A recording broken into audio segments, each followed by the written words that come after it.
comforting as otherwise.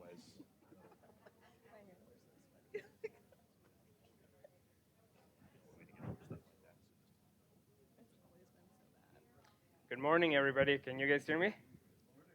Good morning. Welcome. Thank you for joining us at the monthly Royal Oaks construction update for the month of April. My name is Glenn Quesada. I've been a project engineer for Sundt for close to 8 years now. And I've brought a couple people with us so we can go ahead and go through this presentation and give you guys an update of what's going on. Kelly? Can you guys hear me all right? All right. I'm Kelly Wiley, project superintendent for the Vita Center. That's that small community center that's just down the street here. Been on the job for about 2 months out here. I'm a little new. Took over for Angel, who was out here as well. I think some of you guys probably remember me from last month. And yeah, we're going to go through it here in a few minutes. All right, Eddie? Good morning, everyone. My name is Maddie Marcolina. I'm a field engineer on Inspirata Pointe.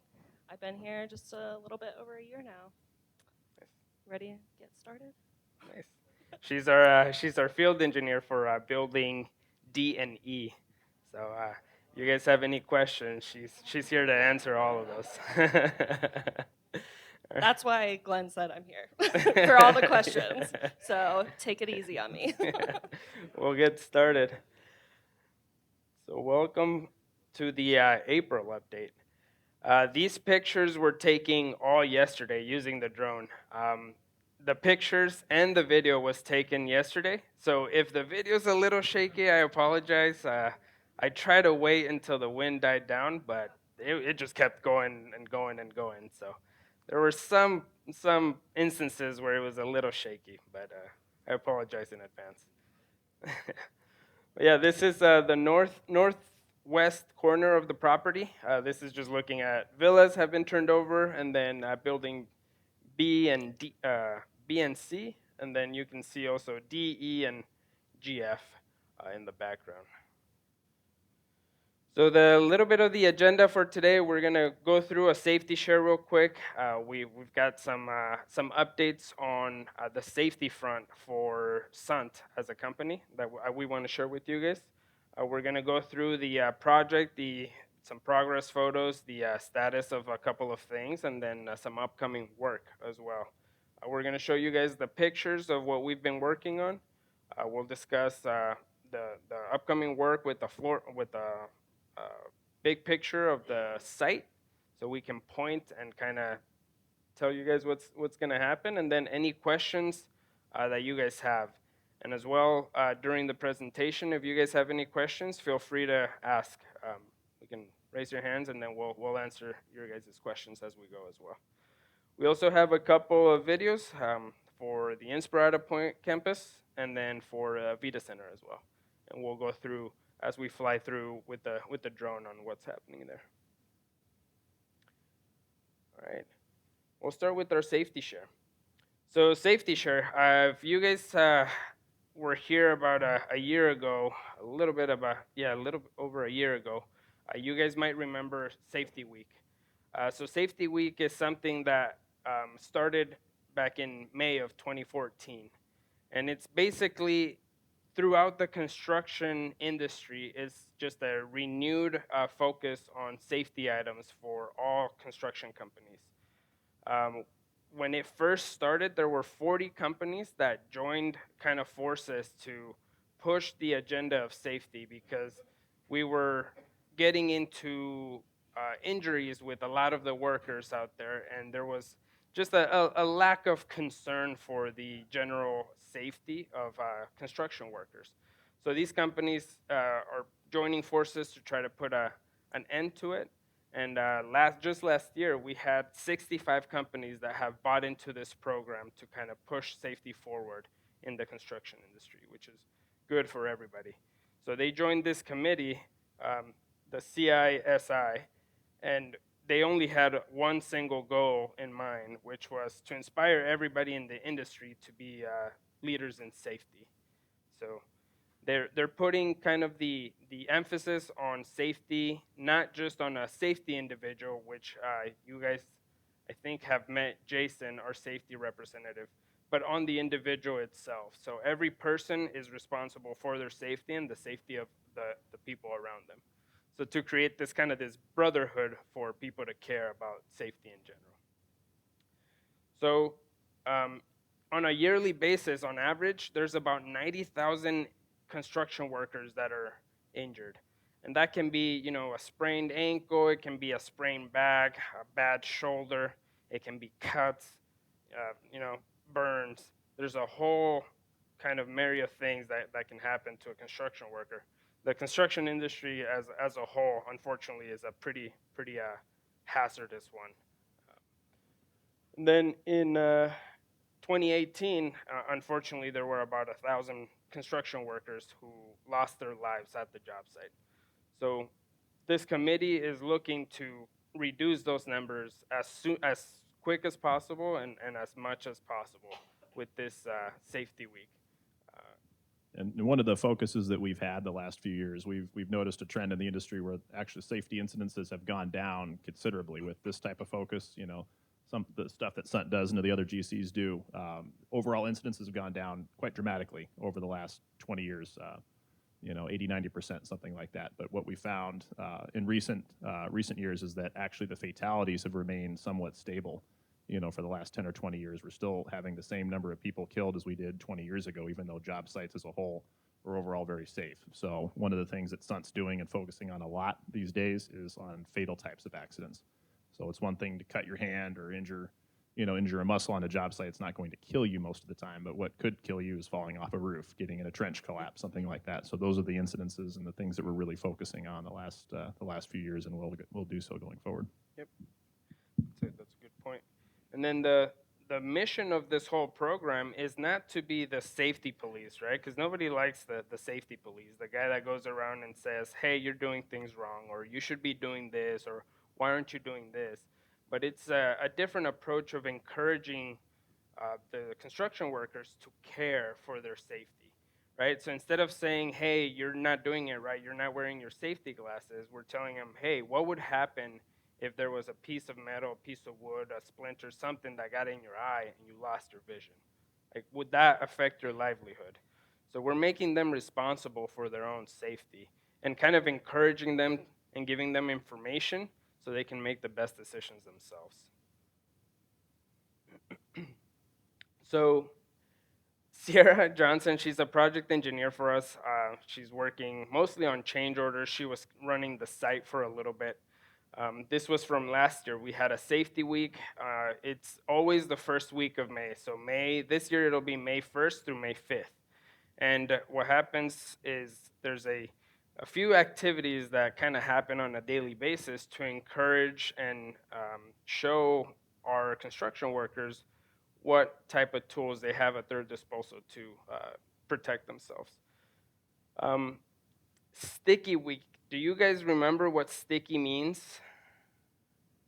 No. So Sticky Week is Sundt's take on Safety Week. We kind of took the concept of Safety Week and we wanted to tailor it to our company specifically and our subcontractors that we work with. So the best way to connect with construction workers is to speak their language.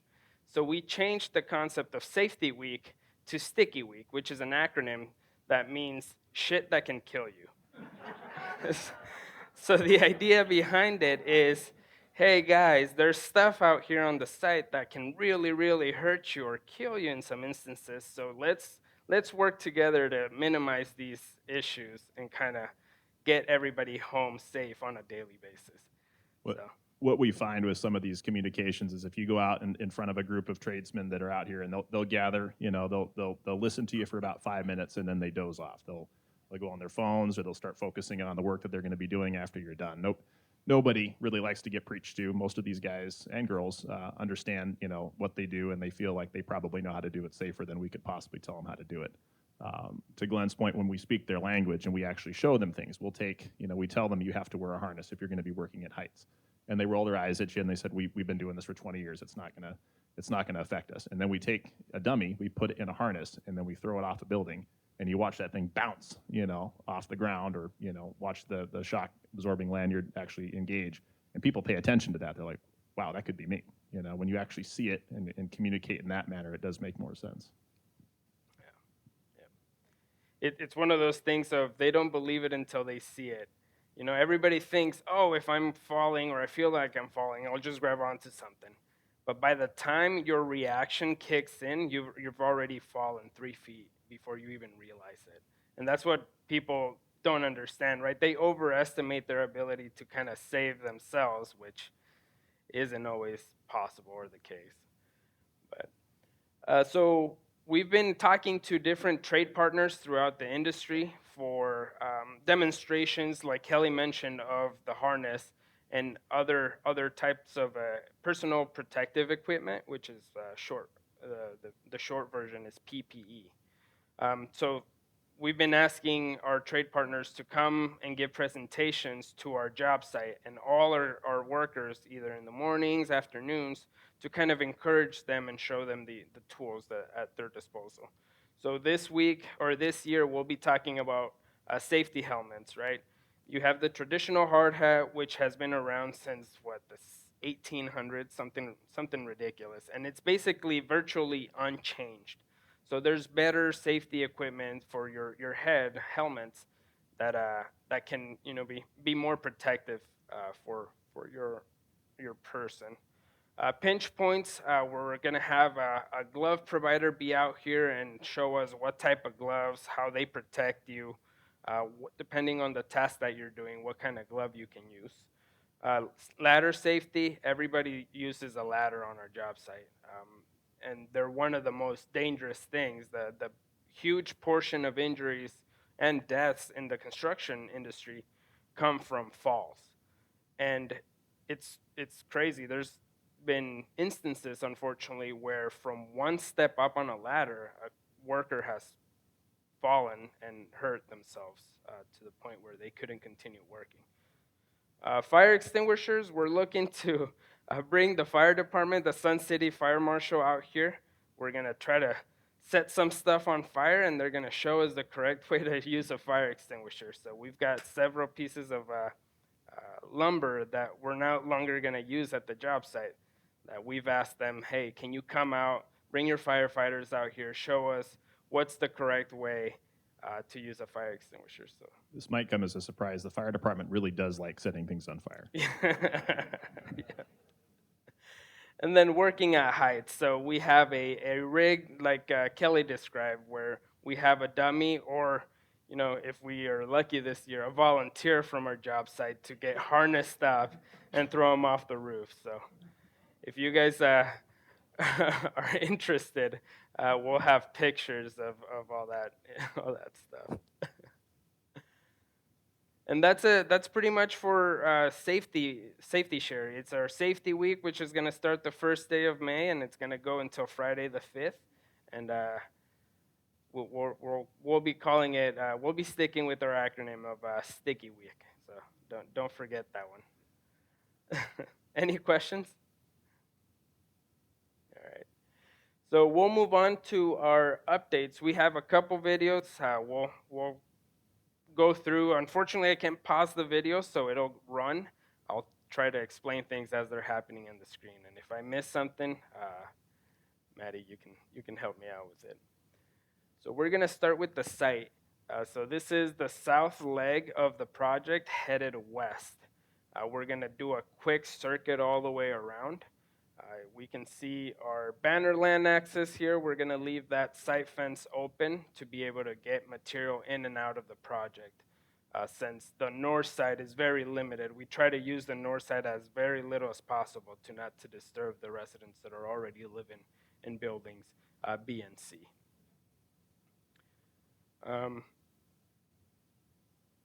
With the high winds, we did have a couple trees that fell over. I actually noticed it when I was flying the drone, and I made the call to the landscaper, and they went and picked those up right away. On the north side, we're continuing with the DG.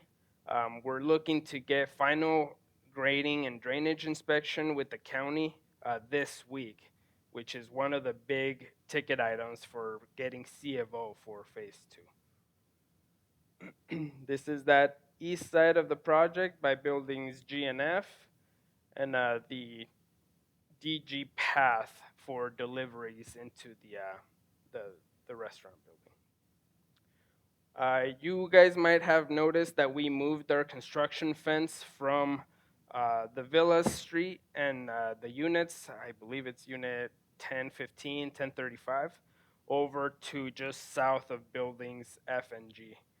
I would encourage you guys, if you guys do walk through the building, if you guys see a pile of construction material or anything like that, to stay away as much as possible. We try to go through and clean up at the end of the day all material, but sometimes a subcontractor will leave something there, something around. Glenn, we've sent a notice out to all the residents asking them to not visit there yet, since the site is still yours and has not been turned over to us. It's still a construction site. Appreciate it. So we've asked them whether it's during construction hours or otherwise, to please just wait a few weeks till the building's been turned over to Royal Oaks. Very much appreciated. Thank you.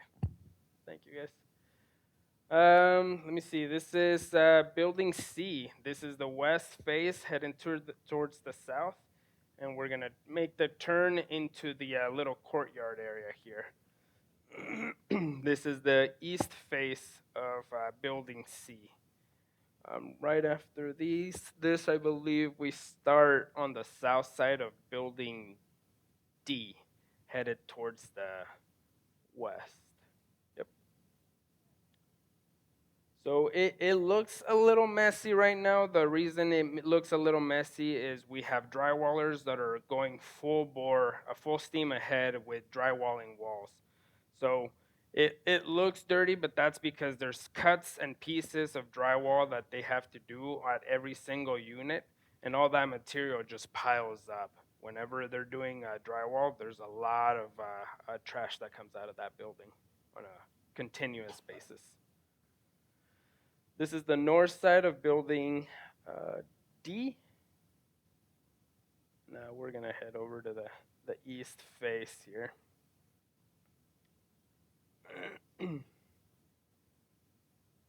Then we're working on building E. What's happening in building E, Maddie? What fun things are happening over there? Building Cs. E is kind of on a pause right now because we're trying to focus all of our efforts on E currently. We do have some HVAC stuff going on the first and second floor of E, and then on the third and fourth floor, we're just wrapping up some of the MEP trades. But most of our efforts are in D, like you said, with the drywall going full force. And this is just a little exterior view of the GNF buildings. We've got a few pictures, quite a few pictures of the finishes inside. I took the pictures from the previous presentation and I try to give as much of an update as I could on those specific areas, and I think you guys will be a little surprised with how much progress we've done on the inside of that building. This is that courtyard. We have the two big water features that are ongoing. They finished up the masonry on it, and then we're going to be grouting either later this week or early next week. Any questions on the video? Thank you. Thank you. All right. Up next, we've got the Vita Center building, so I'll hand it over to you, Kelly. So it's been a very busy month over at the Vita Center. You can see we've actually got paint on the building right now. That is the final color. We have started curb and gutter, which is all the concrete you see around the site, getting ready for paving on the 21st. As you move around, we've got a lot of activity. This will be a temporary turnaround drive for the fire department when the future phases get built out behind the angle of the camera right now to the north. That'll go away and it'll be a fire access road through there. The roofing is nearing 100% complete. You can see there we're again doing more grading of the site. Find a good angle here. So that's the courtyard between the building right there. That'll be landscaping and sidewalk. Now that the site, you have the curb and gutter going on right there, you can see, where the parking is going to be, where we've got the trucks parked along there. Right there in the foreground, you can see the roof over the pool. We've already started putting that in. For those of you that saw the pool under the crane a couple weeks ago, that pool is in now. You'll see that in the pictures. There is the main entrance into the Vita Center. And so this is very much what it's going to look like, the exterior of the building. You can see almost all the glass is done. We're just missing a couple doors right here at the moment. We will have another crane on site probably next week if the equipment shows up. Between that and that screen wall on the top of the roof is our MAU unit. It's part of our air handler system, right where that plastic's at. So that'll be another exciting activity when that gets scheduled. One of the things we're up against in this industry right now is the availability of equipment, and things take an awfully long time. This MAU took almost a year to build to get it here in time.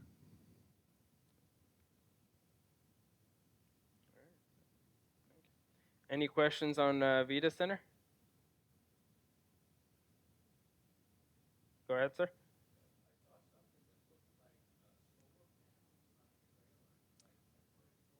That's a good eye. So that actually is what we're using for our temporary power for the guys to be able to run their tools and our temporary lighting to keep the building safe. It's a fun little rig. It's got batteries on it. It's got a small diesel generator, and it's got solar panels. So the solar panels charge the batteries, provide you with most of the power you need, and then if we actually run short, the diesel generator will kick on and power the battery. So it's a way to save fuel and use the sun. So. Thank you. Anything else?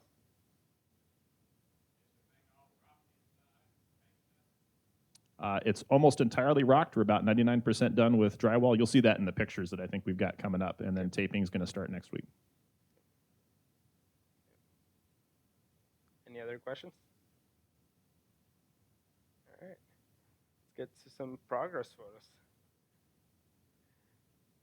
For this slide was specific to buildings B and C. I didn't have any more interior photos because it's open to the residents if you want to go ahead and see it. I don't know what the access looks like, but yeah, the residents are living in it. On the left picture, this is the north side of building B, and then on the right picture, it's the west face of building C. And those two buildings were turned over to residents, and residents have been moving in there, and we've been working slowly on warranty items that have popped up. One of the items that was missing, and I got an opportunity to help out with, was getting fridges. There were a couple units that had fridges that were missing, appliances. And it was a strange combination of kind of long lead items and just the correct coordination needing to happen. So we went and installed the fridges in the community room on the first floor. And there was another unit, I believe, on the second floor that got fridges. So all the units are fully applianced now. And then one other thing too is the sunshades on the bridge. So that bridge had a couple tabs coming out. I don't know if you guys remember from previous presentations. Those had a little strip of aluminum that needed to be installed, which is what you see in the right picture there. And that's what completes the look of those little bridges between buildings B and C. All right. These are updates for building D.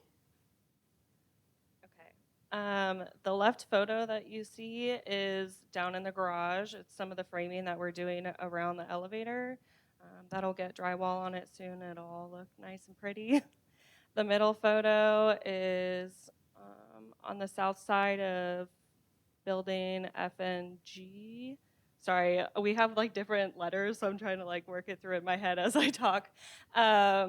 It's on the south side of F and G. You can kind of see the east face of building D. We have all the paint done on the exterior. They're running through and adding the railing on the exterior. You can see it right here. Some of the railing is going to be going on here, which is exciting. And then we'll go through and do the sunshades afterwards. And then on the right photo, like Glenn mentioned, we're going through and doing drywall. So right before drywall, we do all of our insulation. So this is just the last step. This is right after our inspection for insulation on the fourth floor of building D on the south side.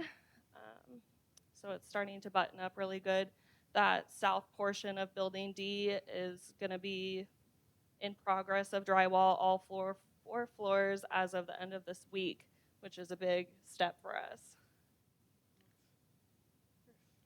Here's our beautiful drywall. This is the second floor of Building D, the south portion of it. The left photo, you can see they're going through and taping and mudding. And then the right photo is just prior to that. Which it doesn't look like much, but taping and mudding is a huge step in the right direction. Yeah, I've been on this project for almost a year, and just seeing wood every day and being able to see through the walls, and then you go and put insulation up and drywall, it's just totally night and day seeing the difference. So it's very exciting seeing it progress. Yeah. And then the drywall is in preparation for what's happening on Monday.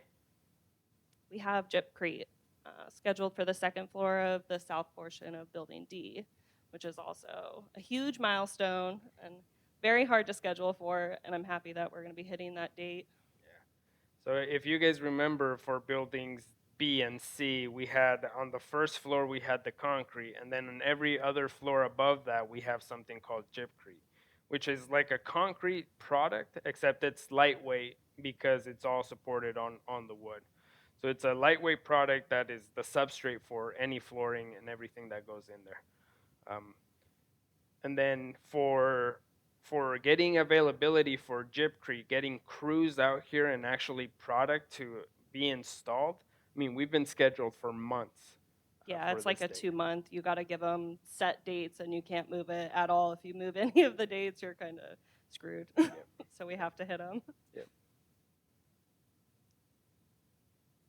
All right. So these are a couple pictures of building F and G. On the left-hand side, we are at the additional dining. I don't remember what it's called. Indigo Kitchen. Thank you, Gretchen.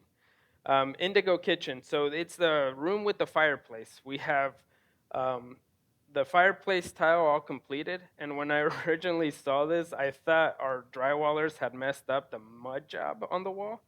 But that's actually a really cool looking wall covering. And it's like a forest theme that is just black and white. It's really, really neat. You guys are going to really enjoy it when you guys see it. Transitioning a little bit to the other side, this is outside of Azul Kitchen. On the just to the east, there's a little area that has a fountain and a few plants. This is what the picture on the left is. We've got the trees. I believe they're citrus trees, right? Lemon trees, and we have a couple plants. So the tubs you see at the bottom, those are placeholders. They're not going to be empty all the time. We're just waiting on getting all the plants onto the site so they can just pull those out and drop those in. They do tubs to run their what they call spaghetti wire, which is the really, really thin black tubing for the irrigation. And then the fountain is actually behind our office. It's a cool fountain that has 3 pillars that has a whole board straight through the middle. So there's pumps at the bottom that just shoot the water out, and it trickles down the pillars, the stone pillars themselves. And then on the right-hand side, this is the big retention area that is just west of Unit 1015. That unit was a big challenge for us to get through. There were some issues that we had to overcome. But now you see it, it's fully DG'd. The tubs are all installed, and plants are being installed at the moment. And the big thing, too, is we had some riprap that needed to be added for water coming from the street, and that is complete. So that was one of the big steps, too, for being able to get C of O this week.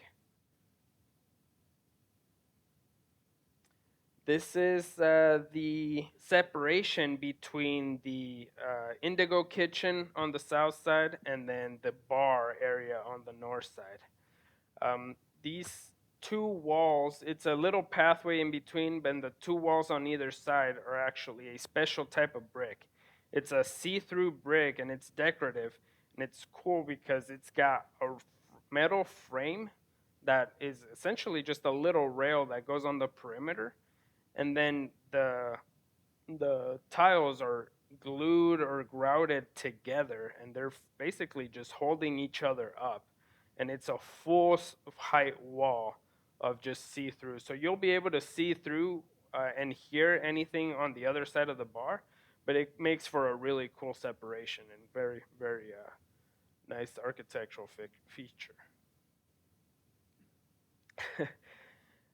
The picture on the left, I believe you guys have met Jacob before. He's really, really nice, and he's been an invaluable team member for us.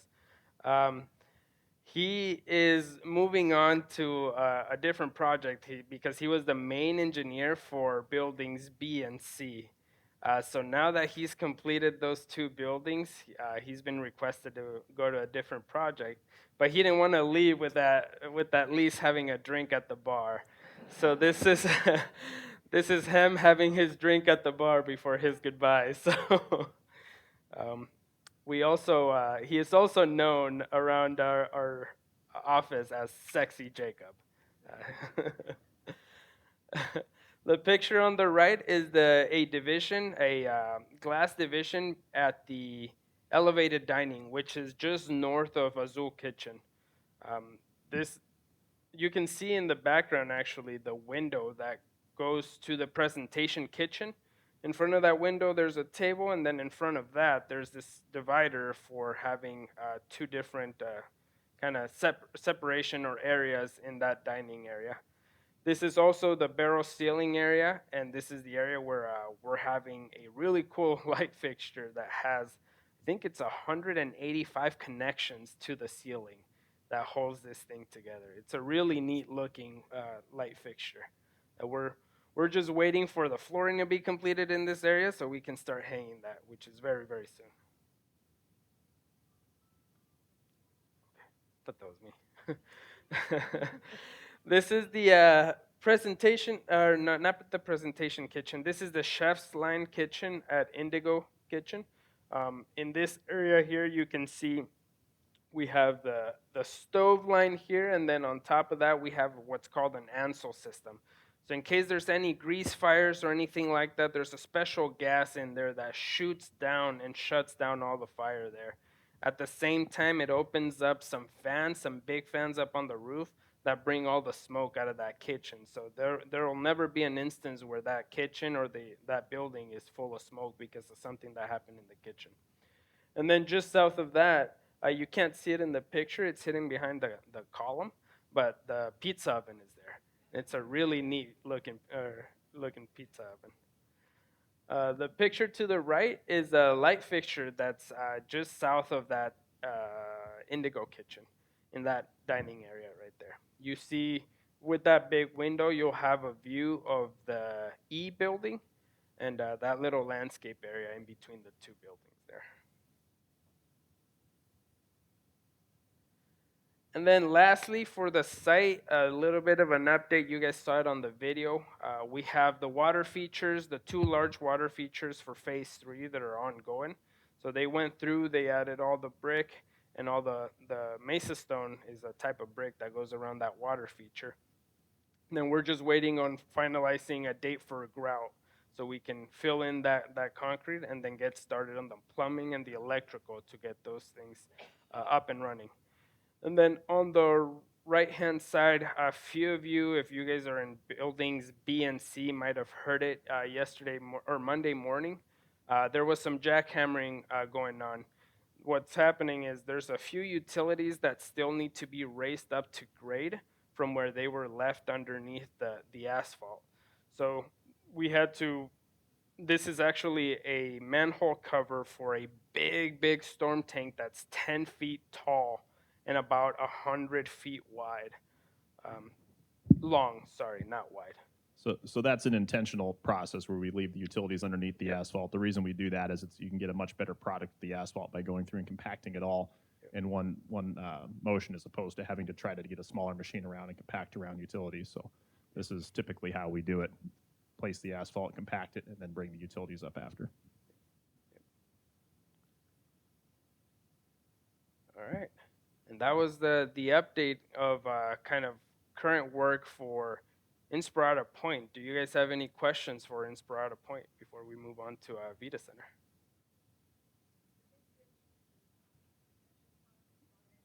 Mm-hmm.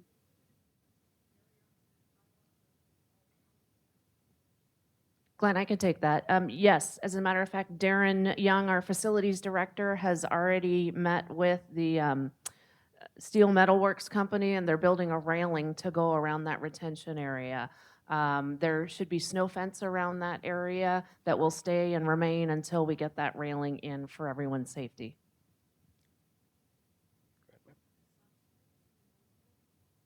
The question is, are the sunscreens removable? They are, except it has to be done. They are not. I apologize. No, they are not. Sorry about that. Go ahead, ma'am.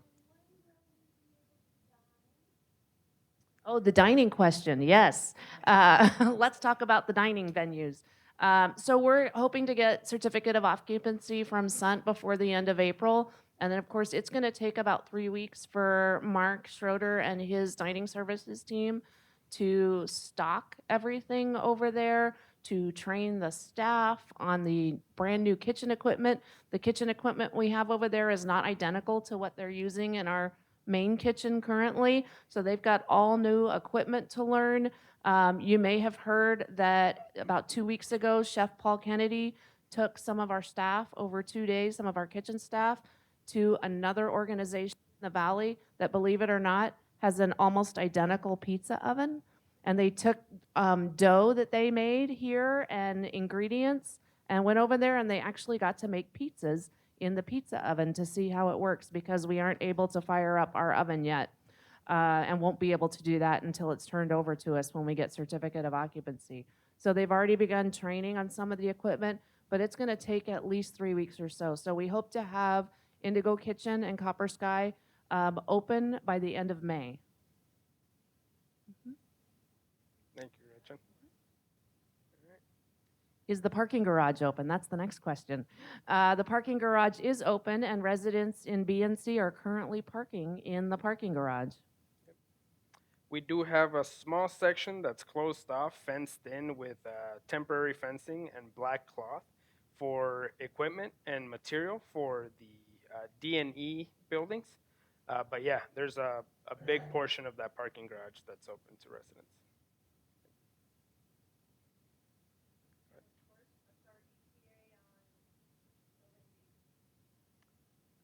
Building D. D&E, yeah. Oh, D&E. When can they move into D&E? Yeah. So that's the big question.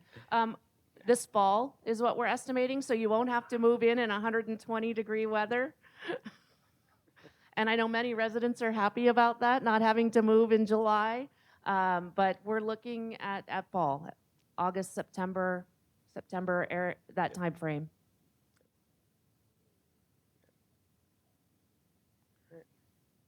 Any other questions? Okay.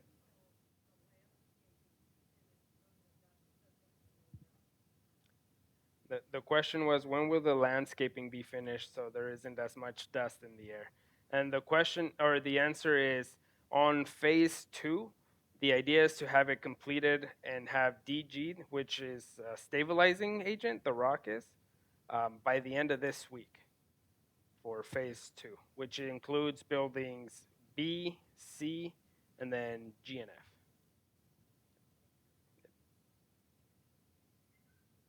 Any other questions? Okay, on to Vita Center.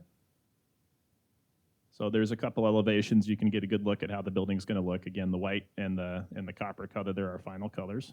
So this is on the left you've got in the courtyard, and then on the right you've got looking north. And on the left, you've got the main entrance to the building, so you can see most of the drywall is hung. They're working on ceilings this week and into next week. The ceiling in the lobby area will be complete. We'll get that inspected, and we're going to work on taping here in about a week or so. On the right, you can see this is where the pool's at. So this picture is about a week or so old. You can see the pool's been set. We've got the decking in place. We've built a cover over the pool to protect it while we're doing work. And in this picture, you can see they're working on the overhead steel structure that has since been completed. On the left, you can see the plastic you see in the foreground. That is where the MAU unit is. That MAU unit is designed to produce basically a fresh air supply primarily for the pool. room. That'll keep the humidity down and keep it very comfortable in there.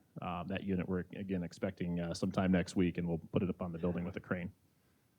On the right is the PTOT room. So we're looking out past the glass windows. On the south side, they're covered in plastic. In this picture, they were doing painting. So there's a ceiling that's being built to conceal most of the mechanical equipment. And then this will be the room where we have all the occupational therapy type equipment that'll be spread out in there.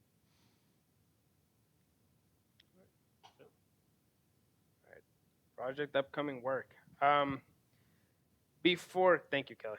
Before we get into upcoming work, we received a couple weeks ago, or a little bit ago, a USB with a few pictures from, I believe it was Bill Gaster, right? He provided some old pictures that he found of the original construction that happened at Royal Oaks.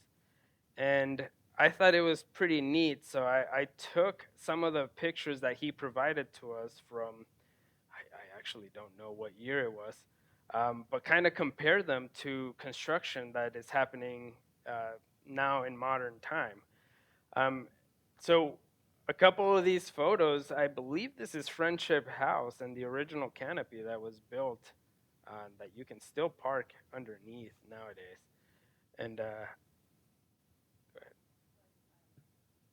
It's Glenn, that's the apartment building. oh, that is the That's our main 3-story apartment building on our campus gotcha. for independent living. Gotcha.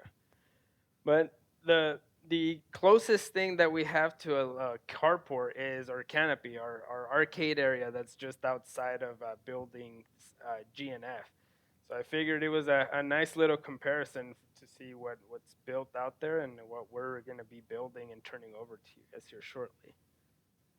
These are not the most current photos, so don't be alarmed when you see holes and rebar sticking up. These might be a little months old, a couple months old. This was from when we originally started doing the digging for the parking garage and clearing out the site.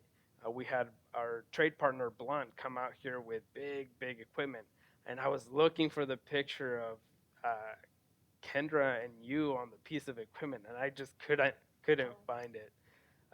So I owe you guys that picture. But yeah, you can see how, heavy equipment is still heavy equipment, and there's still dirt that needs to be hauled off at every job site that we visit. This is a comparison of the steel. It's not the same scale of 3 buildings of steel, but we did have F&G be a steel frame building. So we do have trusses and we do have decking that goes on the roof and columns and beam that hold it all together. And Glenn, I can tell that picture on the left was from about 1982 when the 3-story apartment building was being built. 82, huh? 82. Yeah. What is that, 40 years? And so tying it back into Safety Week, right? On the left, we can see, I think it was the masons or painters, roofers working on the roof of the building, and with no care in the world, just no hard hats, no vests, no harnesses, right? Nowadays, you take it and compare it a little bit. You have high visibility to see where people are working on all the time. You have harnesses and tie-off points that we require them to have in case, something happens. They lose their footing, or a gust of wind like yesterday comes through and pushes them, where they're not supposed to be. And I'll try to convince Todd and Sean to keep going with these pictures. We have a couple more that we can keep going with the comparisons if you guys like that. So, all right. Upcoming work. So we've mentioned the villas we turned over last year. Buildings B and C we turned over in March of this year. And then we're looking to turn over before the end of the month buildings G and F. And then for buildings D and E, we're looking at what was it? September-ish area. Yep. And then we've got Vita Center, early, end of June. Right now, we're targeting mid-June. Mid-June. All right. And this is kind of the picture of the site as it stands as of yesterday. I think it was like 4 or 5 o'clock in the afternoon. So you can see all this is all laid out. This is the snow fence that Gretchen was mentioning around that retention area, and that'll stay until the railing goes up for resident protection there. The only bit that's missing is just this section here in front of buildings G and F. And once we have plants, the spaghetti all laid out and the DG laid, we can start turning over for C of O for the site portion of phase 2. With that being said, or do we have any final questions for Vita Center or Inspirata Point?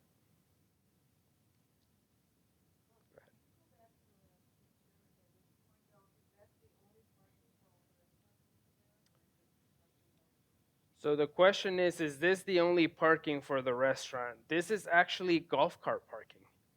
This is exclusively for golf carts. Those parking spots are not actually big enough for a vehicle. The parking for GNF, believe is actually It's on the north side of building B and C Here you go. along there. Yep. And then, of course, our new tram. I don't know if everyone knows, we have a very large, brand new tram that holds several passengers that will be running bus service from the main building at the main entrance at the front lobby over to the lobby entrance over at the culinary side, at the culinary building at F&G. It's neat. Well, it's a really big, oversized golf cart, but I believe it holds 11. It's a 9 or 11. I can't remember. It's one of the two. But it'll make as many trips back and forth, and there'll be a schedule, like a bus schedule. It'll run at certain times. Oh, that's a great question, Claudia. Claudia wants to know when that tram schedule is going to start. It's very soon. As soon as we get the culinary building open, that's when it will start. Thank you, Gretchen. Go ahead. Gonna.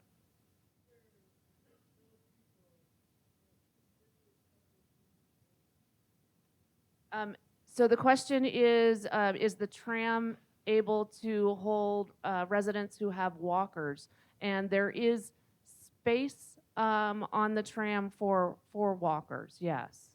But there is a step up into the tram.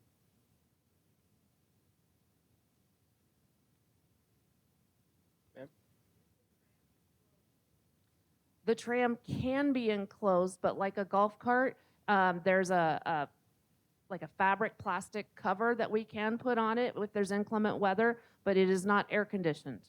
I mean, it's such a short jaunt, and it's not a constant rotating schedule of the tram. It'll just be at certain times. It wouldn't even have time to cool off or heat up if we started it. So it will mostly be off unless it's raining.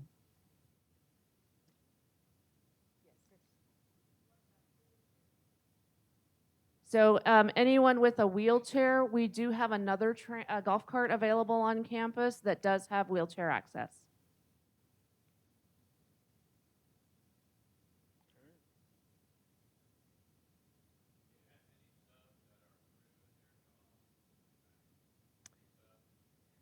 The question was, do we have any subcontractors that have come through, done their scope of work, and are gone? We do have a couple subs that have minimal scope. For example, the striping people. They came through, they did some striping. We will need them to come back and do a little bit of touch-up as part of the punch list with the design team and the owners.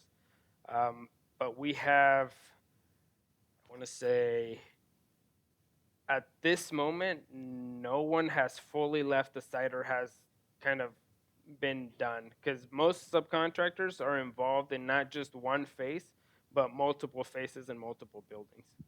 I think This- I would say the fence guy is really close with their scope. Pretty much the same answer for Vita. Ask me again in a couple weeks, and we'll have some people done. But this time of the job, the last few weeks, you still have almost everybody still on site. Go ahead.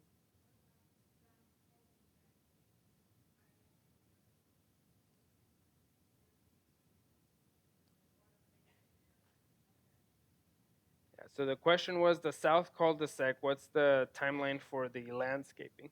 And if you're talking about this area, is that correct? Oh, yes. It's also part of phase two. So we're looking to be wrapped up with that by the end of this week. The only thing that we're missing there is a little bit of DG in that center island. There's a hole that needs to be patched in from some previous short sleeves from one side of the curb to the other. And then on a little bit further towards the east, we have a little bit of riprap, which is bigger rock, and DG that has to go in that retention, as well as a couple of plants. But the plan is to have that done this week. And Glenn, I can add on to that. That island that's now a half island doesn't have irrigation out to it, so there will just be rock landscaping out there. There won't be any plants out there. Correct. Go ahead, sir.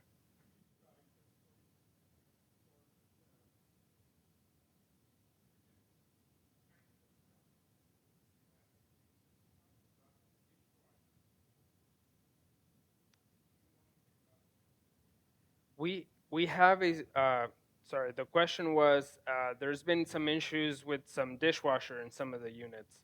The short answer is it's most likely a warranty item. We have a superintendent that's constantly going through warranty items that pop up. It's a matter of talking with the appliance subcontractor to get a service call out here that they can take a look at the dishwasher.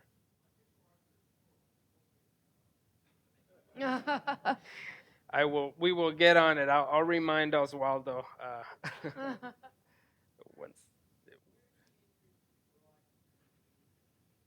The question is the entrance to the garage. Where is it, and how do you get into it?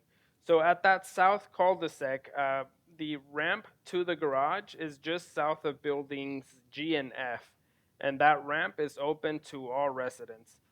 You go down to that garage area, and then you have access to buildings B and C, provided that you have a key fob that works for the buildings.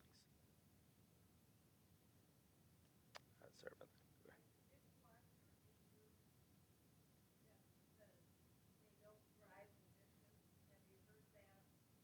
The question was more specific to the dishwashers. The issue being that they don't dry the dishes. Sometimes the warranty calls that we get or the warranty items that we get are very specific. Sometimes they're not. I haven't looked at those warranty items specifically, but I can follow up on that and give you guys an answer. The question is, where is the dog park? There are two dog parks. One is built and it's on the northwest corner of the property, and there's a second one that's going to be built just east of building E, and that's part of phase 3. So that'll be in the September timeframe. Go ahead, sir.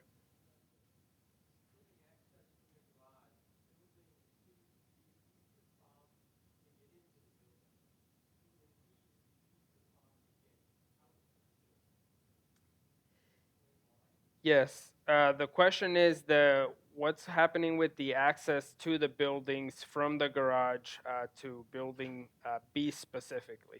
Glenn, I can touch on that if you'd like, because we've had some updates on that. Okay. When walking with the fire marshal, there were some very specific requirements about if there were a fire in the parking garage, and the conversation lent itself to other scenarios about where might the fire be in the parking garage. And so we were talking about how best to focus on life safety, because life safety is always our first priority. and the fire marshal wanted anybody in the parking garage, if there were a fire at the ramp for some reason, there's nothing at the ramp that could catch fire, but if there were a fire at the ramp, how could anybody in the parking garage escape? And so he wanted anybody in the parking garage to be able to escape through the doors without a fob, because there might be somebody down there without a fob. So what Darren and I have discussed, Darren, our facilities director, we are going to go back through Building B, and we're going to have that door open, the stair door into the stairwell, so that you can walk into the stairwell without a fob. You can go up the stairs to the first floor and exit out the north entrance that goes out to the north side where the villas are, but then you would need a fob, and we'll have to install these to get into the first floor hallway, another fob on the second floor hallway, and another second fob on the third floor hallway. So that's how we're going to accommodate the fire marshal, and that's coming soon. There's lots of stairwells in the garage.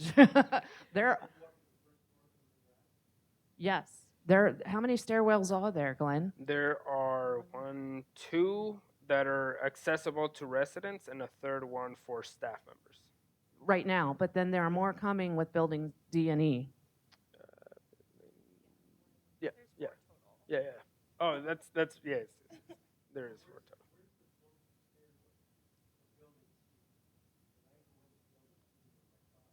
The stairwell in Building C is on the north end, on the northwest side of Building C. Yep. No, southwest. Southwest side of Building C. Yeah, once the whole garage is turned over. Yes. It'll be on the south side.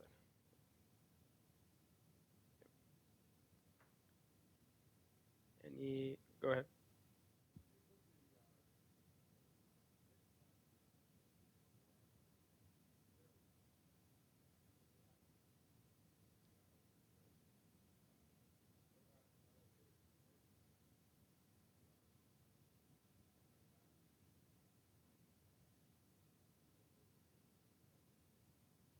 Right, but you'll have to have a fob to get into that area.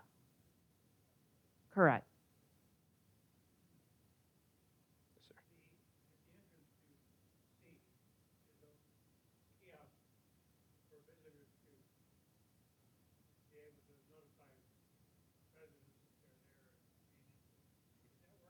So the kiosk is the question that is at the entrance at the bridge to buildings B and C. That's our Butterfly MX system, and that is for visitors and guests so that they can call you from there, push a button on there. I don't know if you've ever seen an episode of Seinfeld where you get buzzed in, but everyone will have the opportunity to have an app on your phone or a tablet, a device that you own, and a visitor, say a pizza delivery driver, could come and look you up by name, buzz you, and then you could open the door for them without having to walk all the way down to that area.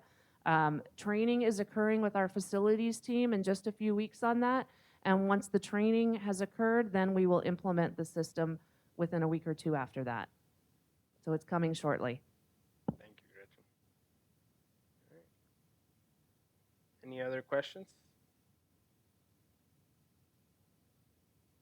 Go ahead.